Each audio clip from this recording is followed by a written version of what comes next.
Lesson है। हर किसी के पास अपनी बात के लिए दलील होती है और वह खुद को ही सही मानता है। हर किसी के पास अपनी बात के लिए दलील होती है और वह खुद को ही सही मानता है। मेरी वह मित्र यह मान बैठी थी कि गलती मेरी थी। इसके लिए उसके पास दलील भी थी कि वह ऐसा क्यों मानती है। मैंने उसे स्पष्ट किया कि जो मैंने किया वह क्यों किया। मेरे पास इसके लिए अपनी दलील थी कि मुझे क्यों लगता है कि मैं गलत नहीं हूं। उसके पास अपनी दलील थी कि उसे क्यों लगता है कि मेरा स्पष्टीकरण मेरी बात को सही साबित नहीं कर पा रहा है। इसके बाद उसने आगे दलील दी कि मैं क्यों अभी भी गलती कर रहा हूं। मैंने अपनी दलील दी कि क्यों वह मेरे स्पष्टीकरण को समझ नहीं पा रही है। मैंने आगे दलील दी कि अभी भी मेरी बात सही क्यों है। वह मुझे गलत साबित करने पर तुली हुई थी और मैं स्वयं को सही साबित करने पर अड़ा हुआ था। हम दोनों के ही पास अपने अपने दृष्टिकोण को सही साबित करने के लिए अपनी अपनी काफी दलीलें थी। वह मुझे ईमेल भेजता है जिसमें वह मेरी आलोचना करता है और मैं उसके आरोपों को नकारते हुए उसे अपना जवाब भेज देता हूँ। वह अपने दृष्टिकोण को सही साबित करने वाली दलीलें भेजता है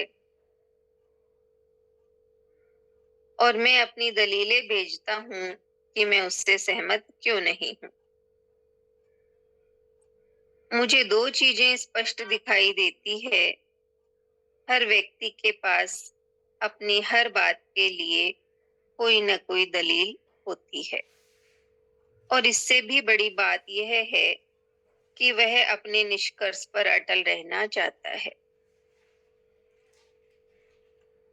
नाथूराम गोडसे के पास महात्मा गांधी की हत्या करने की अपनी दलील थी।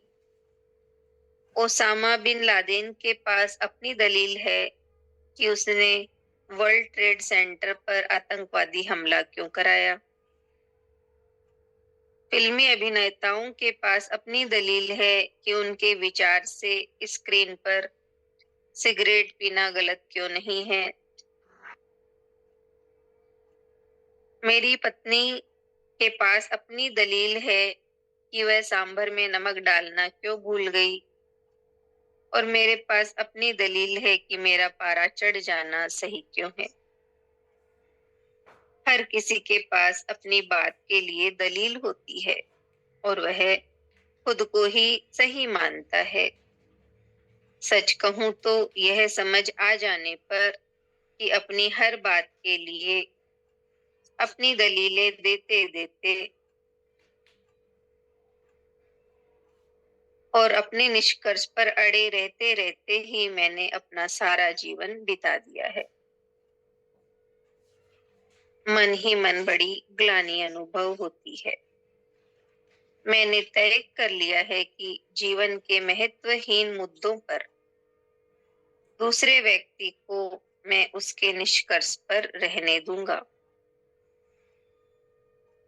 इस प्रकार मैं अपनी मेहनत, समय और ऊर्जा काफी हद तक बचा लूंगा और दबाव में आने से बचा रहूंगा।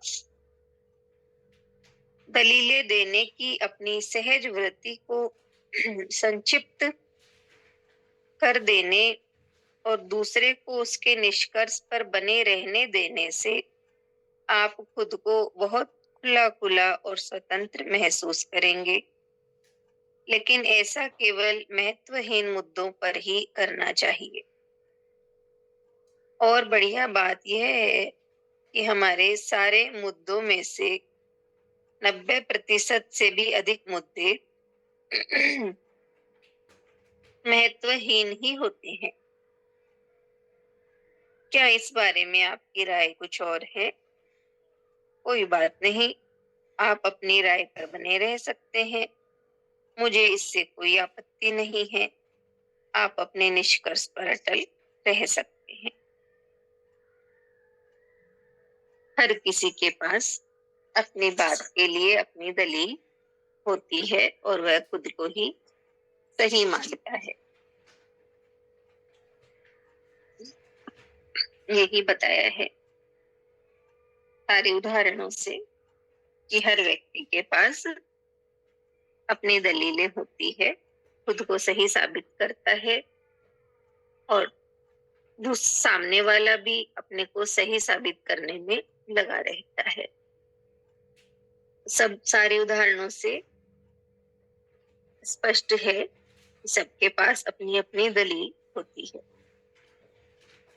तो लेखक यही बता रहा है कि मैंने सारे जीवन अपने निष्कर्ष पर रहते ही बिता दिया कि मैं सही हूँ।